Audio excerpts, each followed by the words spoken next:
Guten Tag zusammen. Ich bin der Florian aus dem Music Store und den Alex, den kennt ihr normalerweise hier vor der Kamera. Ich werde heute ein bisschen mehr das Reden übernehmen, so das meiste davon zumindest. Der Alex wird in erster Linie heute in der Funktion der musikalischen Darbietung dabei sein und wird uns ein bisschen unterstützen, denn wir haben was Neues vorzustellen von der wunderbaren Firma Universal Audio. Kommen zwei sehr schöne neue Modeling-Mikros, was wir bislang quasi aus der vorhergehenden Serie von Townsend Lab, die jetzt seit 2021 mit zur Firma Universal Audio dazugehören, vorgestellt wurden. Und jetzt geht's quasi ins Heimische. Ja, deswegen hatte der Alex heute schon mal sich so ein paar Ideen ausgewerkelt, hat einen wunderbaren Song für uns geschrieben. Müssen wir mal gucken, was wir daraus machen. Ja. In der Küche sagt man immer, ich habe da was vorbereitet und es ist schon vorgeschnippelt. Das haben wir nicht. Es gibt nur ein paar Akkordfolgen und dann legen wir mal so einen Song drüber, nehmen Klavier auf, nehmen Gitarre auf, Vocals auf. Und das mit den neuen Mikros, ja. Genau, deswegen hatten wir uns überlegt, wirklich dann auch mal zu schauen. Ist auch immer so eine Sache im Homestudio, so eine Sache wie Stereophonien zu realisieren, auch immer mit viel Aufbau verbunden. Da gibt es jetzt ein bisschen eine Neuerung nochmal, wie gesagt. Und das wollten wir ganz gerne einfach mal ein bisschen vergleichen. Dann werden wir mal ein paar Aufnahmen mit dem Klavier machen. Dann wir haben uns hier vorne eine Akustikgitarre unten aus der Abteilung abgeholt. Der Alex wird uns ein bisschen was singen. Und ja. Trotzdem habe ich noch ein paar Fragen vorab, weil ich bin ja vielleicht schon vermeintlich ein alter Hase. Erklär mir mal ganz kurz als alten Haudegen, der eigentlich diesen ganzen analogen Kram ja kennt, was bei den Mikros neu ist, bei dieser Sphere-Serie DLX, LX. Was ist eigentlich das Außergewöhnliche an denen? Ich sehe da hinten eine Software. Also grundsätzlich, um diesen ganzen Voodoo dahinter so ein bisschen zu verstehen, muss man, also jeder, der mal in einem richtigen Studio aufgenommen hat, wird es kennen, die eigentliche Magie, der eigentliche Zauber, hängt natürlich auch an dem nutzbaren Equipment. Die Möglichkeit zu haben, hinzugehen und einfach mal an der eigenen Stimme 5, 6, 7 verschiedene Mikrofone auszutesten, war ja bis dato, beziehungsweise früher war das ja nur in großen Studios möglich, die ja mittlerweile leider muss man sagen, immer mehr schwinden. Und das gibt uns tatsächlich die Möglichkeit, diese Mikrofone als solches, die Charakteristiken dieser Mikrofone einzufangen. Und das ist eben genau der Punkt, wo die Software ein klein bisschen anders arbeitet, als vielleicht das ein oder andere schon da gewesen. Ne? Man stellt sich das vielleicht am Anfang so ein bisschen vor wie so eine Art EQ, so eine Software, die dem Mikrofon seinen Stempel aufdrücken will. Hier funktioniert es ein klein bisschen anders. Das war ja schon früher bei den Universal Audio Preamps und Co. die Geschichte in den UAD Apollo Sachen, wo dann wirklich auch Sachen wie das Schaltverhalten nachgemodelt wurden. Ne? Und das ist auch ein ganz wichtiger Punkt hierbei, weil sowohl das Sphere LX als auch das DLX haben beide eine Doppelmembrane. Und auch wenn das LX rein für Monoaufnahmen konzipiert ist, hat diese rückwärtige Kapsel eine Funktion. Und zwar die Funktion, auch eine Raumantwort quasi nachzuimitieren, weil auch die ist ja von Mikrofon zu Mikrofon nicht identisch. Ob ich einen U87 habe, einen TLM oder einen Coles Ribbon, ist natürlich jetzt mal ungeachtet, dass ich jetzt noch eine andere Richtcharakteristik mit in den Raum geworfen habe, ist natürlich auch von dem Signal eine Verfärbung im Off-Axis-Bereich. Ne? Also wie stehe ich zum Mikrofon? Stehe ich wirklich gerade oder bin ich leicht angled zur Seite? Das macht das eine Mikrofon besser? Anders. Es gehört mit zur Charakteristik des Mikrofons. Und das wird mit berücksichtigt? Exakt, richtig, genau. Ne? Also das ist schon Modeling auf hohem Niveau. Da passiert schon deutlich mehr als nur, das Ding klingt ungefähr wie ein U87. Das bedeutet, ungeachtet des Signals, was von vorne kommt, gibt es ja auch noch Rückantworten durch Reflexion. Und die werden mit eingerechnet, um der Natürlichkeit des analog Bekannten irgendwie gerecht zu werden. Richtig. Ne? Darüber hinaus gibt es dann auch noch Funktionen, wo ich aufgrund dieser Schaltung so ein bisschen den Raum so ein bisschen ausblenden kann. Stellen wir uns vor, auch nicht jeder hat zu Hause einen akustisch optimierten Raum. Ja. Bei den meisten wird es eher ein bisschen was halliger sein. Aber trotzdem kann man es dann im Mix mit berücksichtigen. Richtig. Mit dazu rechnen lassen sozusagen. Richtig, also er würde das quasi im Vorhinein auch schon, ich kann jetzt hingehen und kann mir verschiedene Filter und sowas mit rein. Das ist eine sehr coole Geschichte. Das heißt, wir kommen eigentlich der Ursprünglichkeit des Klangcharakters eines Mikrofons auch immer näher? Richtig, genau. Also es geht halt quasi schon am Anfang dieser Schaltung passiert schon viel. Und es ist nicht so, dass ich erstmal ein blankes und blasses Signal aufnehme, was hinterher dann quasi digital aufgehübscht wird. Okay. Genau. Das 4LX ist wirklich ausschließlich für Monoaufnahmen gemacht. Das DLX kann tatsächlich komplette Stereophonien, wo ich jetzt komplett mit experimentieren kann. Wo ich jetzt sagen kann, ich habe links, rechts ein TLM 103 oder ich habe links ein TLM und rechts packe ich mir was ganz anderes hin. Also die Sachen kann ich mir komplett zusammenmischen. Das ist schon wirklich eine sehr coole Geschichte. Also vielleicht, um noch mal so ein bisschen auf die Grund-Key-Factor der beiden Mikrofone einzugehen. Das 4LX kommt mit 20 verschiedenen Mikromodels, ist wie gesagt rein Mono. Das 4DLX hat bis zu 38 verschiedene Mikrofonmodelle. Kommt auch direkt alles in der Gängige dabei, ne? Also richtig. Alles, was man die letzten 30 Jahre kennengelernt hat, ist da mit drin. Genau, richtig. Ja, also ich sag mal, die großen Größen, ne, von allem so ein bisschen was, seien es Kleinmembran-Kondensatormikrofone, seien es Großmembraner, seien es Bändchen, genau, richtig. Da haben wir von vielen mit dabei. Das werden wir uns doch gleich alles noch ein bisschen genauer anschauen, werden mal so ein bisschen damit rumtesten und mal gucken, wie klingt denn jetzt was. Vielleicht spielst du einfach mal ein paar Akkorde am Klavier. Ja, wir haben da schon mal was vorbereitet. Also genau. Die paar Chords werden irgendwann mal jemandem auf den Keks gehen, aber das ist so die Grundlage mal für den Song. Mal gucken, richtig. Einfach, dass wir mal ein bisschen paar verschiedene Mikros da reinwerfen. So, wie wir jetzt hier auf der Software-Seite sehen, habe ich hier gerade standardmäßig zwei U67er drauf. Die habe ich auf einer ganz normalen Niere in der Stereophonie fahren. Das Mikrofon muss für die Stereoaufnahme um 90 Grad geneigt sein zur Seite, also dass ich quasi von der Seite aufnehme. Wenn ich das falsch rum stehen habe, dann kann ich jetzt hingehen und kann sagen, ups, jetzt ist links auf rechts und rechts auf links, dann kann ich mit diesem Schalter hier das einfach wieder korrigieren. Durch die Polar Patterns kann ich einfach durchschalten. Genauso habe ich hier einen großen Schrank. Jetzt habe ich schon mal direkt weitergeklickt. Das ist ein U67 mit New Old Stock Röhren. Aber ich habe so einen kompletten Mikrofonschrank mit dabei. In dem kann ich mich ein bisschen austoben. Dann habe ich jetzt hier zum Beispiel eine breite Palette von verschiedenen Großmembrankondensern, wie gesagt. Die Hybride, es sind keine hybriden Mikrofone, aber es ist so ein bisschen was von allem dabei. Dynamische Tauchspulen, ganz normale, also hier zum Beispiel ein Coles Ribbon. Und bei Custom habe ich jetzt zum Beispiel die S4 eigenen. So, dann würde ich sagen, fangen wir vielleicht einfach mal mit dem an, was wir hier haben. Und der Alex haut mal in die Tasten.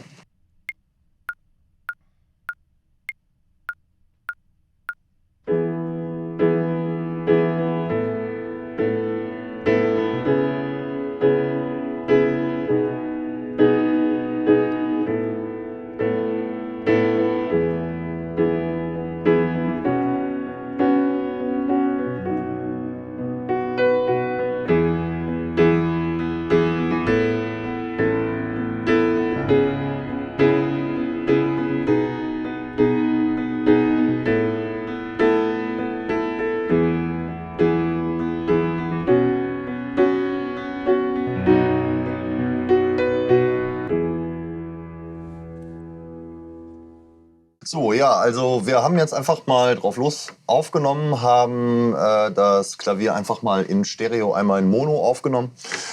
So wie man jetzt hier in Pro Tools sieht, ist beides auf einem Stereo-Track geprintet. Wie ich eingangs gesagt habe, hat es unter anderem was damit zu tun, dass ich mir aus dem rückseitigen Mikrofon so ein bisschen auch die Charakteristik noch rauszauber, beziehungsweise das macht ja Gott sei Dank die Software für mich. Ja, Ich würde sagen, wir fangen erstmal an mit dem Mono-Track, schnippeln uns hier oben mal so einen Loop damit zusammen und dann gucken wir mal, was wir damit machen. Ich habe jetzt erstmal nicht großartig was drauf gemacht, einfach ein bisschen drauf, ja. Lexicon-Reverb, Hitsville EQ, einfach oben rum ein bisschen Glanz rein, da gucken wir gleich nochmal genauer rein. Aber erstmal spielen wir mal ein bisschen mit der eigentlichen Software rum. So. Da. So, jetzt sind wir bei einem 47er. Gerade alles relativ simpel, Standard. Sind bei einer breiten Niere. Wenn ich es ein bisschen schmaler zusammenziehe. Niere wirkt ein bisschen gedrungener im Vergleich. Ich merke vor allem, dass der Frequenzgang sich auch ein bisschen mit ändert, so wie es auch in echt der Fall ist. Also quasi eine Phasenreduktion durch eine Charakteristik, ja, die man einstellt. Ja. Wenn ich jetzt zum Beispiel hingehe und nehme mir eine Kugel, ja, fällt mir vor allem auf, dass es am natürlichsten klingt, ne? So wie es halt in echt auch ist. Ne? Dass eine Kugel immer die linearste Form des Mikrofons ist. So kann ich. In jeder Verengung verlieren wir auch ein bisschen Klanganteile, aber für den Mix kann das ja äußerst relevant sein. Ja? So kann ich hier zum Beispiel mit dem Nahbesprechungseffekt spielen, der ja auch klassischerweise bei einer Kugel nicht besonders ausgeprägt ist. Wenn ich jetzt dasselbe auf der Niere mache, sollte das Ergebnis ein bisschen satter sein. Ja, das ist es auch. Dann merke ich untenrum schon ein bisschen was mehr noch. So, schalten wir ein bisschen Mikros durch. 67er. 87er. Das lassen wir erstmal alles als Niere.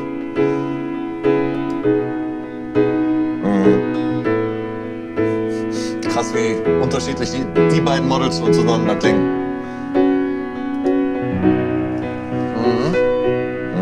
Da sind die 103, 4 Kilohertz.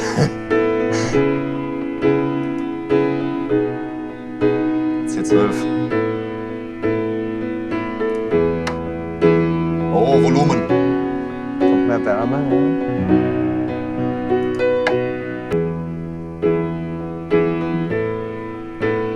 Ja. Sehr analytisch.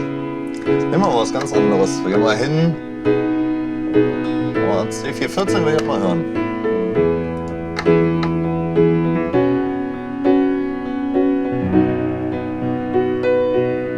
Spielen wir mal mit dem Einsprechwinkel.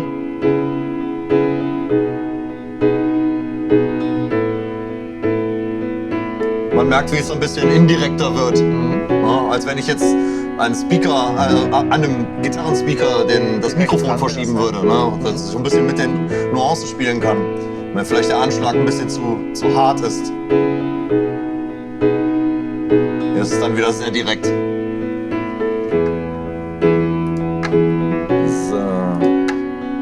So, jetzt gehen wir mal auf was Dynamisches.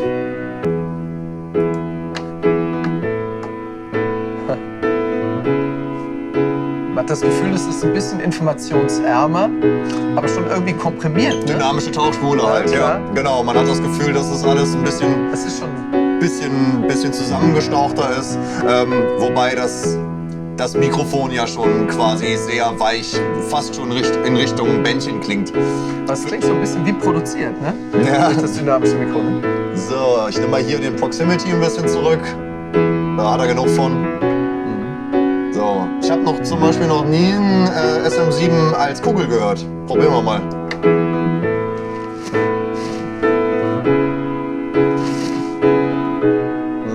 Nicht schlecht.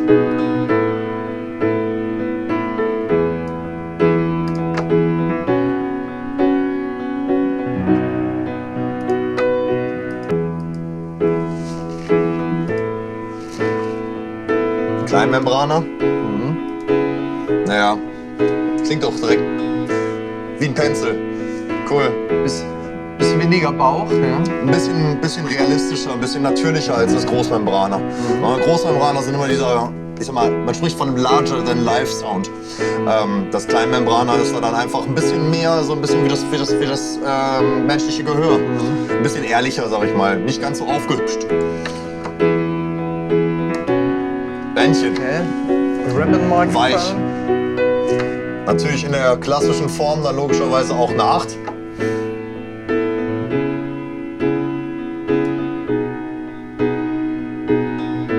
Wobei ich nicht das Gefühl habe, es im Nahbesprechungseffekt zählen zu müssen, was normalerweise bei den 121ern gerne der Fall ist. Ja. Über den Filter kann ich unten auch direkt einen Low-Cut mit reinsetzen, dreistufig bestellbar.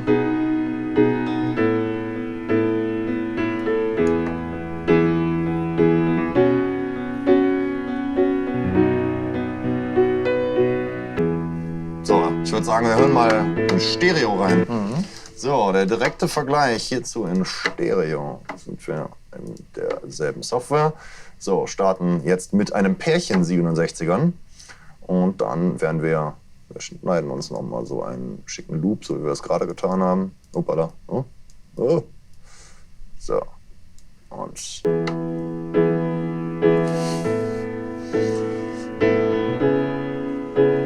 nicht schlecht. Verschwindet direkt aus der Stereomitte. Sehr schön breit.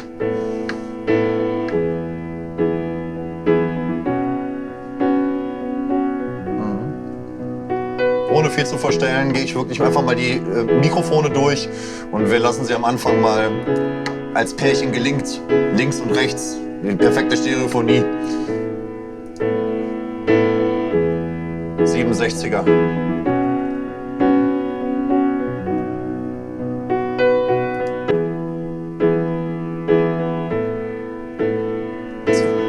Weicher obenrum wieder.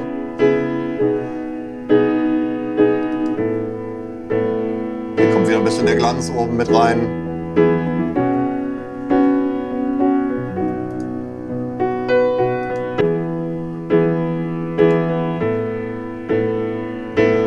Naja, wenn direkt den Anschlag rauskommen, ja, bitte. Was kommt denn da raus, ja? Die TLM Presence. Hier sehen wir auch direkt, dass wir dann auch eine etwas größere Library haben bei dem DLX.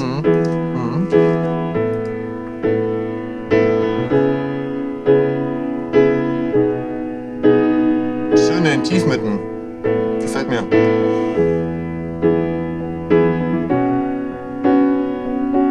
Wir sind gerade bei allem erstmal nur auf Niere.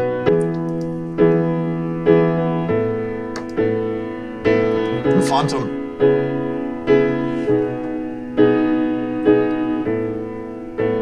Mehr Glanz oben dran.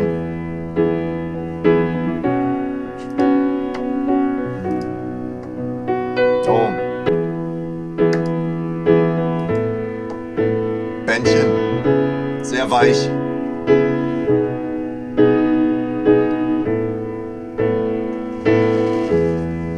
Sehr schön ist, ich kann auch mit der Stereobreite spielen.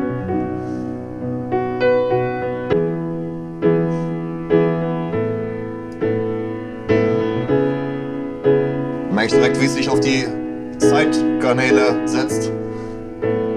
Wenn man es natürlich übertreibt, dann wird's halt, merkt man, wie es so ein bisschen indirekt wird. Ja, mal ein bisschen Extremeinstellungen.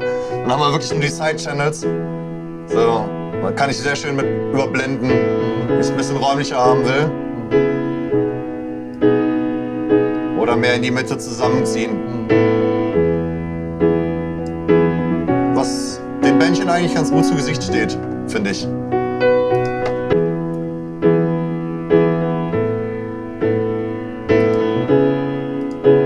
Ja, nochmal dynamisches, ja. Dynamisches. Hier könnte ich jetzt eher wieder ein bisschen das Gegenteil tun. Uns wieder ein bisschen breiter ziehen. Ja.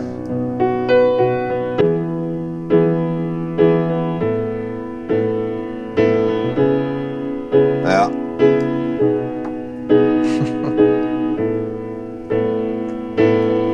Kann quasi mit der Achse mal ein bisschen anfangen zu spielen. Kann ich mir auch wieder ein bisschen die Stereobreite mit variieren.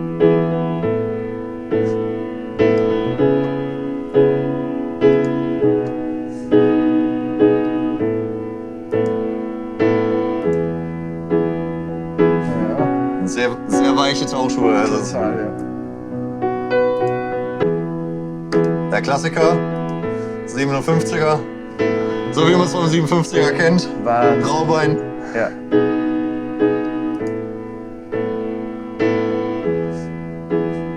Mir hat auf jeden Fall das Bändchen sehr gut gefallen. Ja. Auch ein Favorit, ja. Da dann aber tatsächlich ein bisschen. Ja.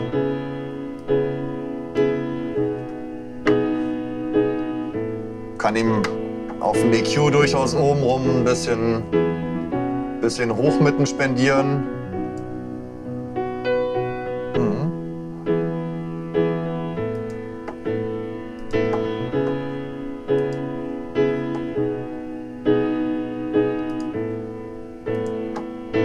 Und zurück zu unserem Ausgangspunkt.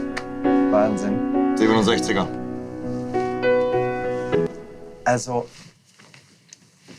durch keine IQ-Fahrt könnte ich mir vorstellen, auch nur annähernd an diese Variationsbreite zu kommen. Also Ja. da wüsste man ja gar nicht, wo setzt man ganz dezidiert an. All das, was man schon bekommt, ist so eine Farbpalette. Das Problem ist in erster Linie, wenn ich unglaublich, versuche, so eine Färbung mit einem EQ hinzubekommen, dass ich das Signal so sehr verbiegen muss, dass es schon eher anfängt umzukippen und unrealistisch zu werden. Ja. Na, dann fangen entweder die Hochmitten an zu nerven, es fängt irgendwie an zu klirren oder es wird unten boomy ohne Ende. Und das ist hier überhaupt gar nicht so, sondern ich habe wirklich das Gefühl, dass ich jetzt gerade einfach das Mikro geswitcht habe. Ja? Vor allem auch, wenn ich da dann mal, was ich super interessant finde, ist, wie sich die unterschiedlichen Mikrofone Verhalten, ne? auf die On-Axis, Off-Axis-Phase Absolut, ja. auch verhalten. Das, was ich... Das sind doch Klangverläufe, die der Einzelne noch so gar nicht hinkriegt. Also nicht in dieser Mannigfaltigkeit an Naja, also Optionen. zumindest nicht so schnell Okay, du- reproduzierbar. Das ist, Ja, also ich sag mal, unglaublich, ja. dafür muss ich auch Variationsbreiten da sind. absolut wissen, was das Mikrofon da dann entsprechend macht. Ja. Interessant fand ich zum Beispiel zu sehen, wenn ich hingehe und mir wirklich die Richtcharakteristik ändere, dass ich die Kugel nehme, dass ich tatsächlich das Gefühl habe, wie bei einer richtigen Kugel, dass es offener wird, dass es linearer ist. Das hast du vorher mal gemacht beim Klavier, wie du mal aus einer Weite wieder in die Enge gefahren bist und wieder zurück. Das könnte man sich ja dann eigentlich auch schon programmiert wie eine Filterfahrt vorstellen. Selbst vielleicht bei einer Produktion, wo man sagt, Mensch, in einer Bridge oder in einem Refrain bräuchte ich das Klavier anders und bevor man was drüber klebt, wie mit einem Raum, nimmt man das, was an Natürlichkeit da ist. Genau, je nachdem, ob ich jetzt vielleicht möchte, dass das Klavier sich mehr in den Mix reinsetzt, Genau. eher ein bisschen hinter dem Vocal sitzt oder ob ich jetzt gerade vielleicht, ich habe einen Part, wo das Klavier ganz klar vorne stehen soll, dann kann ich das damit sehr schön machen, ohne jetzt ein Wahnsinn. EQ oder eine Lautstärkenfahrt oder sowas machen zu müssen. sondern einfach durch eine Ja, Klangfarbe ist das der Mikrofoneinstellung. Sehr, sehr ordentlich, sehr, sehr ordentlich. Ja, also beide Sachen gefallen mir sehr gut, sowohl das Mono als auch das Stereo. Bei dem Stereo war ich am Anfang ein klein wenig skeptisch, weil ich mir dachte, so, boah, das Stereo hat auch immer ein bisschen was mit Phasenlaufzeitunterschieden zu tun. Dafür muss ich natürlich auch einen gewissen Abstand haben. Und vorhin haben wir das Mikrofon vorgesetzt und einfach wirklich immer von links nach rechts die Tasten und ich dachte mir, im Kopf einmal von Alles links nach da, rechts. ne? Hammer, wirklich gut umgesetzt. Also sehr, sehr, sehr, sehr, sehr, sehr überzeugend. Im Vergleich, da merke ich natürlich, dass das Mono sehr direkt ist. Ne? Das sitzt schön direkt vor der Stirn. Da kann so ein bisschen dieses Off-Axis-Verhältnis so ein bisschen helfen. Ne? Wie ich am Anfang gesagt habe, wie beim Gitarrenverstärker, wo ich am Anfang in der Mitte, wo es einfach sehr beißt und desto mehr ich nach außen gehe, desto indirekter und wärmer und weicher wird es. Sobald wir auf die Stereo-Sachen geschaltet haben, hatte ich direkt das Gefühl, da kommt ein Raum zu und es wird vor allem weich und natürlich. So, es klingt nicht gekünstelt. Ne? Also, Ja, dann gehen wir mal einen Schritt weiter. Jetzt nehmen wir mal eine Akustikgitarre, ein bisschen klampfen. bisschen klampfen. Die Akkorde sind übersichtlich. Das kriegen wir gut. hin. Dann Das nehmen machen wir wir. jetzt das Monomikro, ne? Wir fangen auch da wieder mit Mono-Stereo an. Wir wollen gucken, dass wir die Vergleichbarkeit nochmal haben. Okay, mit beiden dann. Genau, richtig. Alles Ne? klar. Das war, weil auch die Gitarre wird ja gerne in Stereo genommen.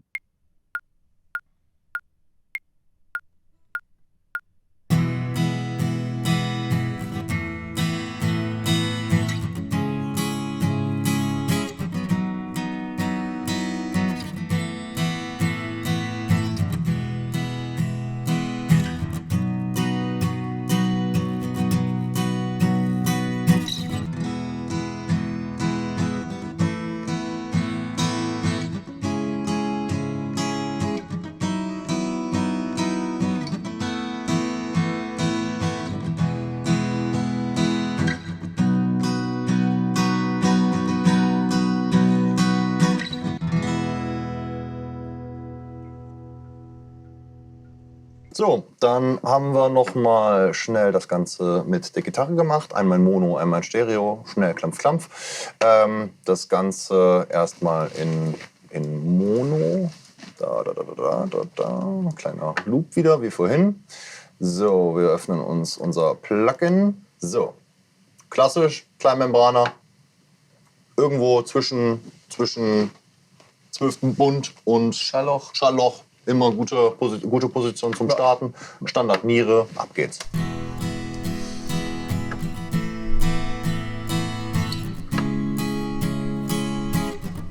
Brillant, trotzdem weich. Cool. Kontrastprogramm, vielleicht mal was Dynamisches. Sehr gutmütig im Vergleich.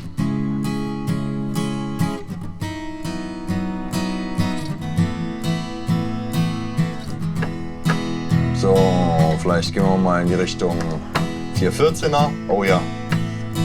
Spielen da mal ein bisschen mit der Axis. Ziehen es vielleicht in Mono mal ein bisschen breiter, weite Niere. 414er ist für dich so ein bisschen der Allrounder, ne? Geheimwaffe Die eierlegende Wollmilchsau, definitiv. Ja. Mit dem kann man nichts verkehrt machen. Ne? Gerade was Instrumente und Co. angeht, eine sehr, sehr coole Geschichte. Ich habe noch nie mit den Fuß geschossen. Da ist wieder die TLM-Brightness. Ja, cool. So, das machen wir jetzt. Schalten aber um auf Stereo. Zack. Das Ganze wird ein bisschen breiter, nicht ganz so vor der Nase. Auch Ausgangspunkt hier mit den Kleinmembranern. So, haben die beide wieder solo zusammen gelinkt. Die machen quasi dasselbe. So, gehen wir mal hin und geben wir mal zum Beispiel Männchen. Mehr Bauch, weicher obenrum. Ungefähr so, wie wir es vorhin beim Klavier auch gemerkt haben. So, dann vielleicht nochmal auch hier der gute Klassiker. Ja, 57er, wie es lebt und lebt, definitiv. Wie beim Klavier vorher, ne? Ja, das Mikro das hört man sofort raus, keine Frage. Ja. So, dann der Großmembraner Vena. Und gerade im Mix, finde ich, merke ich es groß. Ne? Also wenn ich jetzt hier die Keys dazu schalte, merke ich vor allem, wie sich die Gitarren unterschiedlich reinsetzen. Ne? Wenn ich die Mono nehme, sitzen sie halt vorm Klavier.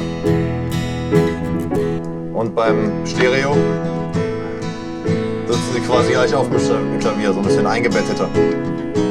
Ja. Cool.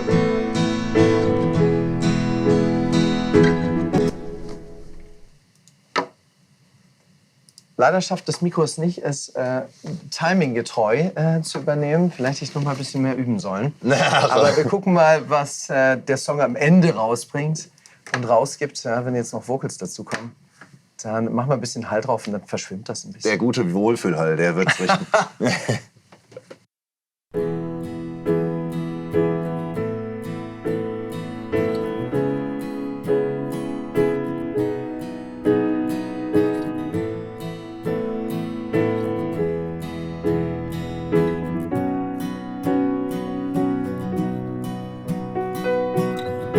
Didn't know you for quite a while. I doubted most a simple smile. I went astray and passed the fall of you.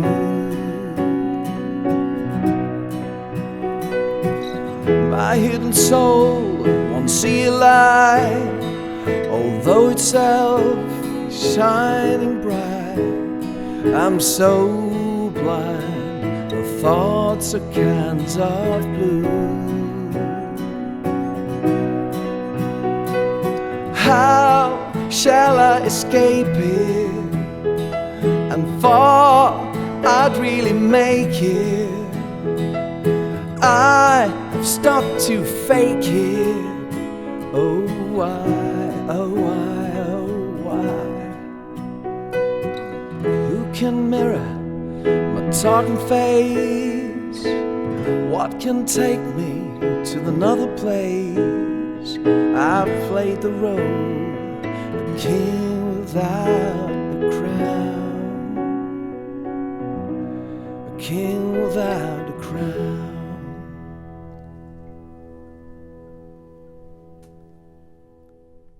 Also, wir haben somit dann jetzt auch mal die Vocals im Kasten, haben ein bisschen rumprobiert, haben mal geguckt mit ein paar Mikros, nichts Großartiges da an Produktion dahinter, ein klein bisschen LA2A, Bisschen Kompression, ja. Bisschen Kompression, um es ein bisschen weich zu kriegen, ein bisschen Hitsville oben rein, ein bisschen was an Presence und untenrum wollte ich so ein bisschen was intimer haben.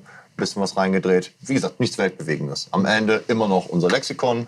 Wir machen hier keine großartigen Sachen mit 1000 verschiedenen Heilräumen. Wir lassen alles zusammen in einen Reverb reinlaufen. Ja, haben wir uns hier oben schon mal einen Loop zusammengeschnitten.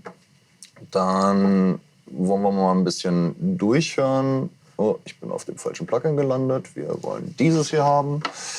So, zack. Und dann wollen wir einfach mal ein bisschen rumschalten. Eine wichtige Geschichte, die wir vorher so noch nicht gemacht haben, ist eine Funktion von Universal mit dem Isosphere. Das Isosphere habe ich vorhin mal ganz kurz fallen lassen, geht so ein bisschen darum, den Raum, also wie quasi eine Vocal Booth, ne? dass ich den Raumeinfluss ein klein wenig eindämmen kann. Da kann ich mir jetzt von allen möglichen Sachen was aussuchen, ob es jetzt eine Aston Halo ist oder so ein klassischer Eyeball. Wir sind jetzt mal mit der Isovox gegangen, weil ich fand die eigentlich vom Sound ganz passend hierfür. Ich wollte den Vocal schön intim haben, dafür relativ dry. Das macht die Isovox gut. Ich kann das hier unten über die Schaltfläche schnell an- und ausschalten. Das mache ich gleich mal ein paar Mal. Schalt's mal an, aus, an, aus, an, aus. Und dann schalten wir mal ein klein bisschen mit den Mikros durch. Wollen wir mal reinhören? Dann sind wir... My hidden soul won't see a light, although itself is shining bright. I'm so blind, the thoughts are cans of blue. Das 47er. My hidden soul won't see a light, Ohne den Isosphere. although itself is shining bright. I'm so Im Mix fällt es gar nicht so stark auf, aber gerade im Handling hat man es sehr stark gemerkt. Haben jetzt hier auch keinen problematischen Raum. In dem problematischen Raum wäre das dann eher so ein bisschen der chirurgische Eingriff, um so ein bisschen, ich sag mal, Geschepper wegzukriegen. Ich finde es trotzdem ohne ganz schön. Es ist ein bisschen klarer, ein bisschen mehr da. Dann gehen wir mal. Was wollen wir denn mal? Bei Kontrast nehmen wir uns 76er. although itself is shining bright. I'm so blind. Bisschen mehr Nahbesprechung mal. Thoughts are cans of blue. Ja. My hidden soul 87er. won't see a light, although itself is shining bright. Ja, das ist schon klassisch. Ne? I'm so Ja. Klingt halt so, wie man es Wie man es erwartet. cans of blue. Ja. Vergleich mal 414er. My hidden soul won't see a light, although itself is shining bright. I'm so blind, the thoughts are cans of blue. Auch eine schöne Farbe, ne? Ist auch cool. My hidden soul won't see a light, although itself Wollen wir mal ein dynamisches? Klassiker, ja. I'm so blind, the thoughts are cans of blue. My hidden soul won't see a light, although itself is shining Offener obenrum wieder. Ja, Wahnsinn, ne? So ein altes Mikrofon, Ja. trotzdem noch so zeitgemäß klingt. Ja. So. my hidden soul won't see a light, although itself is shining bright. Passt gut zu deiner Stimme. I'm so blind, the thoughts are cans of Ja, weniger Kaffee würde am besten zu meiner Stimme passen. Ja. Wasser und Tee trinken.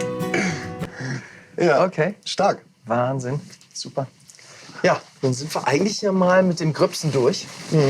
Und ja, hätten dann eigentlich am Schluss nur noch so ein paar Fragen noch zu klären, für wen es eigentlich gedacht ist. Ja?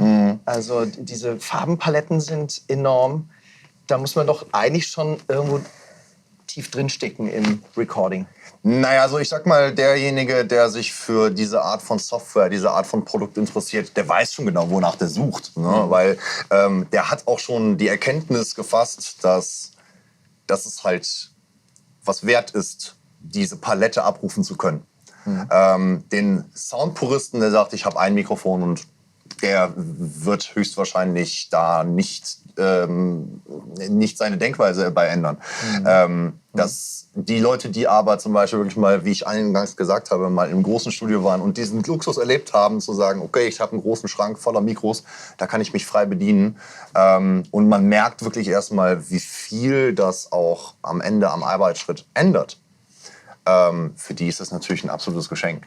Das ist gerade für dich, du hast es ja alles erlebt mit der analogen Zeit, mit dieser Phase, wo man alles ausprobieren konnte in deinem Studium und so weiter. Wie nah ist das dran an dem, was du eigentlich ja schon einverleibt hast?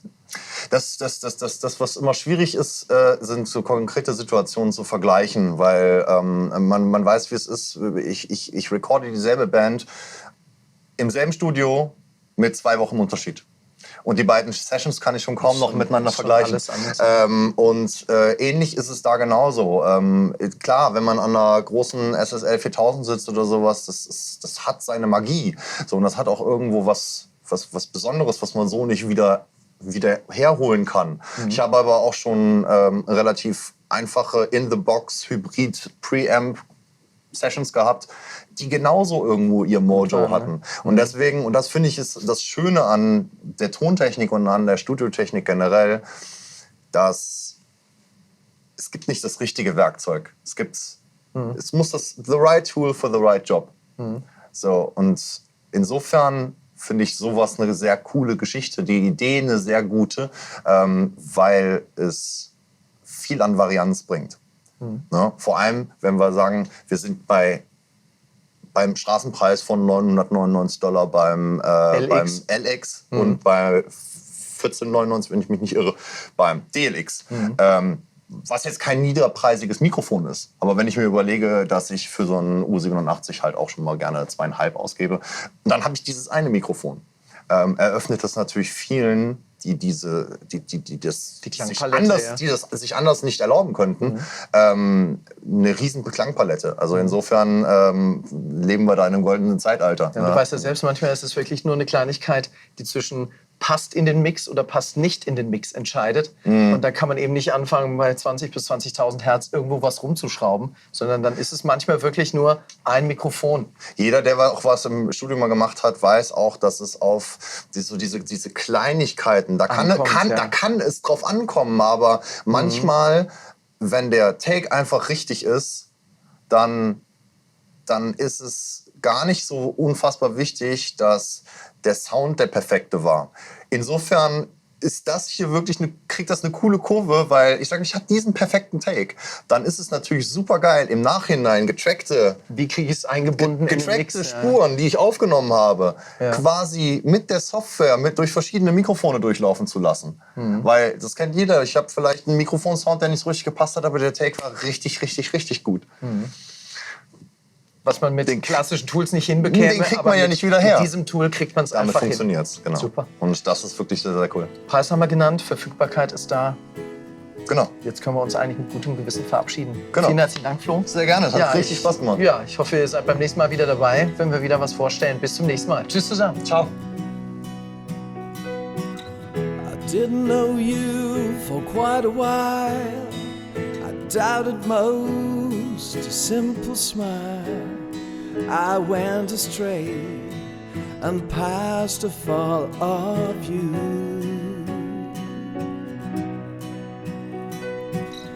My hidden soul won't see a light, although itself is shining bright. I'm so blind, the thoughts are cans of blue.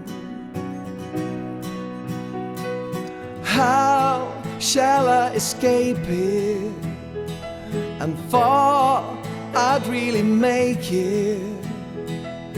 I have stopped to fake it. Oh why, oh why, oh why? Who can mirror my talking face? What can take me to another place? I've played the role, a king without a crown, a king without a crown.